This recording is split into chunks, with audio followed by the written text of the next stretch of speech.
Достар, барлықтарыңызға сәлем. Бүгін мен сіздерге мен қалай товарларды іздеймін, соны көрсететін болам. Көп адамдар негізі товарды бет алдын осылай сала береді Wildberriesқа. Негізі одан гөрі дұрыстап анализ жасап, салған дұрыста. Сол кезде сіздер товарда уверен боласыздар, то что осы товар сатылады, то что осы товардан сіз ақша көре аласыз. Сразу алдындағы финанс сабағында да айтқан болатын. Бірінші қараймыз, біз товардан прибыль көреміз бе, жоқ па? Прибыль көрмесек, товарды салмаймыз. Дәл солай бірінші анализ жасаймыз. Анализ жасағаннан кейін қараймыз, бұл вообще нишада, ақша бар ма, жоқ па? Нишада біз конкурент бола аламыз да басқаларға, жоқ па? Сондықтан да егер де біз бір нишаға кірейін деп жатқанда басқа продавецтарға конкуренция жасай алмасақ, то ол жерге кіріп те керегі жоқ, Вот бүгін мен сіздерге MP-Stats арқылы қалай дұрыс іздеу керек екенін көрсетемін. То есть MP-Stats это программа, мен қолданамын осы программамен. Негізі осындай программалар көп. Moneyplace дейді, Маяк дейді. Маяк мен тоже сіздерге көрсеттім. Негізі Маяктың платные да бар, бесплатные бар. Вот біз сіздермен только тегін Маяктың расширениясын ғана қолданып жүрдік. Бүгін сіздерге MP-Stats көрсететін болам. Просто MP-Stats, неге мен MP-Statsқа сенемін? Себебі олар уже бұрыннан бері Wildberries'тің данныйларын жинап жатыр да, сондықтан олардың данныйларын сенуге болады, потому что қазір көп андайлар шыға береді, сондай программалар. И ол жерде мысалға продажалар өтірік та, дұрыстап көрсетпейді. Так, енді давайте MP-Stats жайлы айтып кетейін. Неге мен мысалға осы программаны қолданамын? Тек мен ғана емес, менен де көп выручка жасайтын адамдар, прибыль жасайтын адамдар осы программаны қолданады. Ну, мен солардан да үйрендім тоже осы программаны. Так, то есть қараңыздар, бірінші MP-Stats бізге вообще Wildberries'тағы бүкіл категорияларды көрсетеді, міне олар. То есть бүкіл категорияларды біз көре аламыз. И любой категорияның ішіне кіріп, вот мысалға зоотоварға кірейікші. То есть қарай аламыз, қандай товар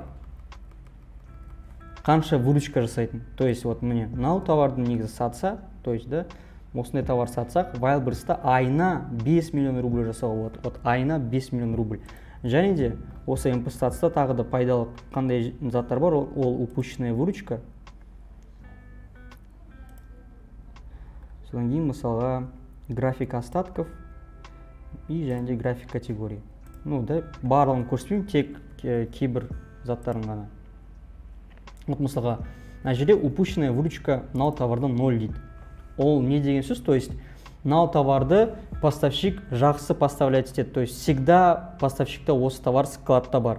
Но мысалға біз бір ай жарайды ол, бір ай любой адам в принципе складта товарды нете алады, сток бере алады. Бірақ бір айға товар қоя алады. Бірақ уже 3 айға товар қою қиын. Неге? Потому что Wildberries'та заказдар көп түседі, и сол кезде просто товар бітіп қалатын моменттер болады, сізде ақша жетпей қалатын моменттер болады. Вот мысалға, вот мына жерге көріп тұрмыз, то что 3 айдың ішінде мынау продавецте почти 2,5 миллион рубль упущенный выручка бар екен. То есть мынау товарды слишком моментте, слишком көп заказ бергенде и бітіп қалған ол кісіде, и ол осы товарды бере алмаған, то есть спрос шаба алмай қалған.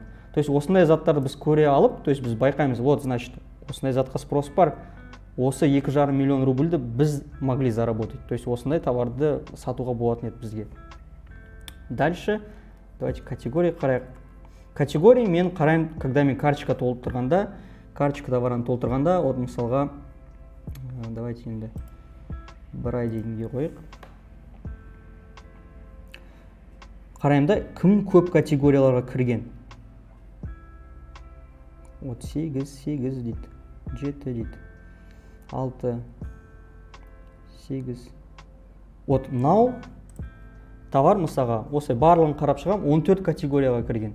И содан кейін қараймын, егер де мен электронный ошейник сататын болсам, дәл осы карточкаға қараймда, себебі ол 14 категорияға кірген. А категорияның барлығына бізде кіру керек, сол кезде бізде продажа тоже өседі. Қараймын, қандай сөздер жазған дополнительный полеға, описаниясын қалай толтырған. Себебі маған да дәл осы карточка сияқты толтыру керек, сол кезде мен бүкіл категорияларға кіре аламын. Қараңыздар, мынау карточка вот айына 2 миллион рубль жасайды. Также мен остатки қараймын да, мен сіздерге айттым да, остатки деген өте маңызды зат. То есть топтар қанша жібереді, сонша жіберу керек. Вот қараңыздар, мынау жерде топтар көрдіңіздер ме, 1000 штуктап жібереді. Бұл жарайды, бұл бірақ біз қазір зоотоварыны в общем қарап жатырмыз ғой. бірақ зоотовары тоже бізде іште бөлінеді.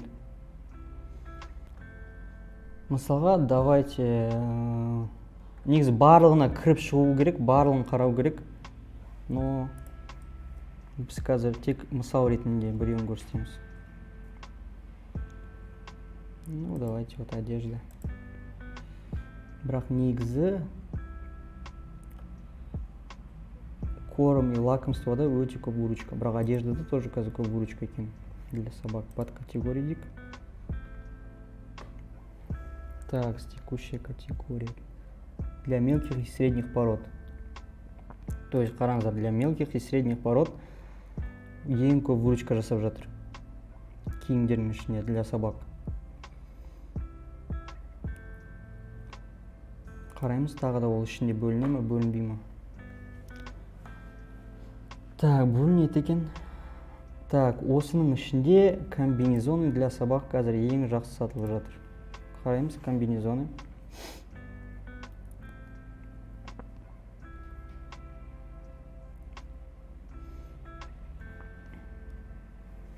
И дәл осылай. Так, все, дальше ол уже бөлінбейді бізде. И қараймыз, бұл жерде қандай продажалар бар екен. Вот көріңіздер ме, уже 2 миллион рубль. И остатки 900, 1000, 500, 400. То есть, мен айттым ғой сіздерге, топтар қанша апарат, то есть, среднем бізде сонша апару керекпіз. То есть, мысалы көріңіздер ме, топта тұрған адамдар, міне 300 апаратындар бар. 800 де апаратындар бар, но в среднем бізге бірінші поставкамызды тоже 300 апарсақ болады. Так, енді қараймыз, қандай именно товарлар жақсы сатылып жатқан, қайсында упущенный выручка көп екен, но ол уже слишком подробно, да, мен қазір сіздерге просто осы сервисті түсіндіргім келіп жатыр, қалай жұмыс істеу керек. И мына жерде тоже маңызды зат, ол тренд. Тренд дегенге басамыз, и қараңыздар. Мынаның барын алып тастаса болады, выручканы и продавцов с продажами. Осыны қарасақ болады. Здесь қараңыздар, мынау категория, осы жерде продажа бізде, получается, августта ғана басталады. То есть, мынау категорияда жақсы ақша табу үшін, осы нишада жақсы ақша табу үшін, августта кіру керек. Біз уже, мысалға, мына жақта қатты көп ақша таба алмаймыз. Неге? Себебі, мына жерде Новый годтан кейін уже көріңіздер ме, спад болады. Наоборот, Новый годтан кейін уже ешкім алмайды. Но көріп жатқан оқушылар, сіздерге мысалға келесі жазда осындай товарларды уже тоже складқа апарып қойсаңыздар болады. Себебі көріңіздер ме, қандай жақсы выручкалар жасап жатыр. То есть, мынау аптасына көрсетіп жатыр. Аптасына 126 продавец, алдыңғы жылы 126 продавец 19 миллион рубль жасаған. Қазір, қараңыздар, қазір 330 сатушы 38 миллион рубль жасап жатыр. Ну, как бы, өте жақсы көрсеткіш. То есть, ниша жақсы, бірақ бұл нишаға мен советую уже келесі жылы кіруге. Және де вот ценовая сегментация дейді. Ценовая сегментация дегеніміз, бұл жерде қай баға қойғанда көп продажа болады. Вот мысалға көріп тұрмыз, то есть 1072 мен 1200, то есть осы аралығында бізге сату керек. Осындай качестводағы товар болу керек, что біз 1072 мен 1200-ның арасында сатсақ, бізде көп продажа болады. И вот мысалға тоже 1429-1540 жақсы результат. Тем более, на жерде вот упущенный выручка көп. То есть, мен бұл осындай бағамен уже сатар едім. Осындай бағамен сату керек, соответственно, сіздерге бұл бағадан арзан табу керек, чтобы чистый прибыль көру үшін. Түсінікті, да? Енді көреміз бренды. Қараймыз, монополистер бар ма, жоқ па. Негізі жаңа бастап келе жатқан адамдарға монополистер жоқ жерге кіруді советую. Монополист дегеніміз, это, например, бір нишада уже бір бренд көп продажа жасап жатыр. На жақта негізі нормально. Но советую 25%-ға дейін, чтобы басқа брендтарға продажи принадлежали. Но на жақта кішкене 25-тен көп. Где-то на жерде 30. Но тоже жақсы, в принципе. Потому что кейбір нишаларда болады, где просто 30% немесе 40% бүкіл ақша, бүкіл выручка бір брендта. Қалғаның барлығы как бы жай-жай ақша жасап жатыр. На жерде, в принципе, жақсы көрсеткіш. Продавцы тоже қараймыз.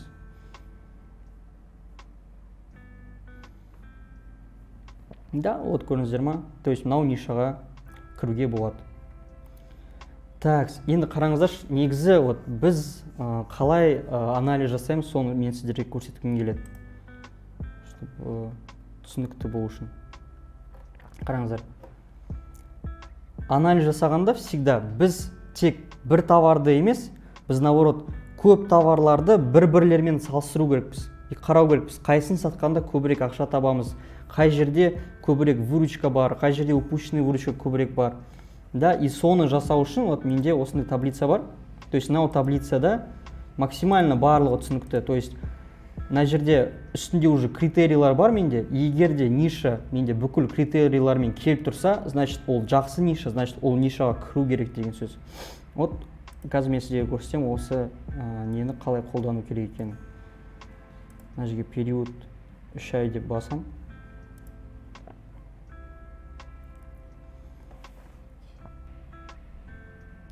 Так, енді менде осындай таблица бар. Қараңыздар, мына жерде қазір ештеңе көрсетіп тұрған жоқ, иә? Енді мен осы жерге жазам. Одежда для собак. Мелкие породы.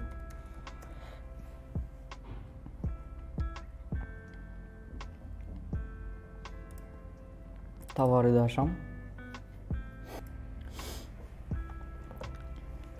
Так, қараңыздар, енді мен осы екі файлды ашам, товары и тренд дегенді. Так, товарды аштым. И мына жақта маған барлық информацияны копировать ету керек. Мына жерге дейін Ctrl-Shift астыға дегенді басам. Сосын Ctrl-C копировать дегенді басам. Сосын анализ товаров. Данные дегенге кіремін да. Мына жерге Ctrl-V ставить деймін. Қазір қараңыздар, мына жерде свод деген бізде тоже қазір ауысып кететін болады. И мына жерде көрдіңіздер ме, уже сандар пайда болды. Жаңа барлығында мына жерде сандар болмаған. Уже көрдіңіздер ме, таблица өзі алып келіп сандар қояды. Так, енді аламыз да тренд дегенге кіреміз. Мына жерде барлығы жақсы.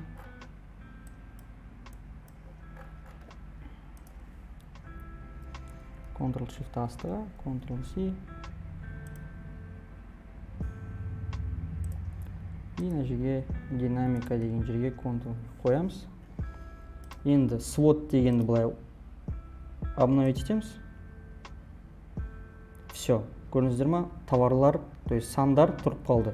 То есть енді қараңыз, обновить еттік, енді сандар тұрды. То есть сводный аналитика осындай шықты. Копировать етеміз. Ставить етеміз. И салыстырамыз. То есть қараңыздар, көрдіңіздер ма? Прирост заказов на поставщика минус 30-дан жоғары болу керек. То есть минус 30-дан жоғары дегеніміз 0 деген жақсы деген сөз. Мына жерде 691%. То есть жақсы. Потом средние заказы на одного поставщика 189 мың жақсы. Потом 500 мың. Мына жерде 500 мыңнан жоғары болу керек. Жақсы. Прирост рынка за 3 месяца 832%. 30%дан жоғары болу керек. Подходит. Доля упущенной выгоды 30%дан жоғары болу керек. Подходит. Мына жерде 1 миллион 5 миллионнан жоғары болу керек, келіп тұр. 20 миллионнан жоғары болу керек, келіп тұр. То есть мынау жақсы ниша. То есть осылай біз нишаларды оңай импостация арқылы таба аламыз. И как бы бұл, то есть осылай біз импостация арқылы оңай ниша таба аламыз. Но мынау нишаны мен айтқандай ол сезонный, да? То есть оны қазір бастап керек емес, тек келесі жылда. Потому что қазір кірсеңіз уже үлгермей қаласыз, потому что январьда уже спад болады. Так, достар, енді Empastats негізі ол платный программа, да, там айына 30 мың рубль тұрады, но біз аламызда осы 30 мың рубльді там бөліп 10 адамға, 15 адамға бөліп әйтеуір бірге сатып аламыз. Егер де тоже бізбен бірге сатып алғыңыз келсе, Empastats и дұрыстап товарларды анализ жасап, и дұрыс товар тауып, чтобы вы были уверены, да, то, что осы товар сатылады деген сияқты, вот біз сияқты біз қалай анализ жасаймыз. Солай жасағыларыңыз келсе, төменде ссылка болады, сол ссылкаға өтіңіздерді жазыңыздар. Сіздерге тоже Empastats доступ беретін боламыз. Так, және де, вот мысалға, аның артикулын копировать етеміз. тоже бір плюсын көрсетіп жіберейін. Мына жақта расширение запросов деген бар. Осы жерге просто біздің конкурентіміздің артикулын қоямыз. Получить отчет дейміз. И то есть бізге там іздеп бір жерден, басқа жерден там разный боттардан непонятный, да, олай отырып керек емес. То есть бір жерде бізде сразу вот мына жерде частота и мынау бүкіл частота, то есть Wildberries'тағы бүкіл запростар осы жерден бар. То есть біз аламыз да осы запростарды просто өзімізге карточкаға жазамыз. То есть басқа жерден запростарды іздеп керек емес. Барлығы бір программада бар. Және де вот MPVisor деген программа, біз сіздермен оны тоже қолданған болатынбыз. Позицияларды қарап, біздің выкуптар жұмыс істей ме, жұмыс істемей ме, біздің продвиженияның пользасы бар ма, соны қарау үшін керек. Осы программа. Егер де сіздер тоже осы MPSAS арқылы товар тапқыларыңыз келсе, төмендегі номерге жазыңыздар. Сол кісіден алуға болады. Ода және де дополнительный осындай сабақтар бар. Потому что оның ішінде көп заттар барлығын үйретеді ол кісілер. И MPVisor тоже қалай қолдану керек екенін тоже үйретеді. Все, достар, осымен біздің сабағымыз аяқталды.